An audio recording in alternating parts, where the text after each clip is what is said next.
धुळे शहरातील पांझरा नदीकिनारी असलेल्या प्रसिद्ध पंचमुखी हनुमान मंदिरात धाडसी चोरी झाल्याची घटना मंगळवारी सकाळी उघडकीस आली आहे. मंदिराचे व्यवस्थापक शिवकुमार शर्मा यांनी दिलेल्या माहितीनुसार चोरट्यांनी रात्रीच्या वेळी मंदिरातून सुमारे 3.5 ते 4 लाख रुपयांचा ऐवज लंपास केला आहे.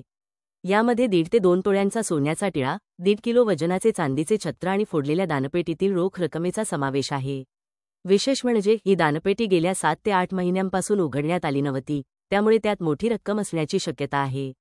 आज पहाटे 5:30 ते 6च्या सुमारास मॉर्निंग वॉकसाठी आलेल्या नागरिकांना मंदिरात चोरी झाल्याचे लक्षात आले. त्यांनी तातडीने मंदिर व्यवस्थापनाला आणि पोलिसांना याची माहिती दिली. घटनेची माहिती मिळताच पोलीस घटनास्थळी दाखल झाले असून तपासासाठी श्वानपथक आणि फॉरेन्सिक टीमलाही पाचारण करण्यात आले आहे.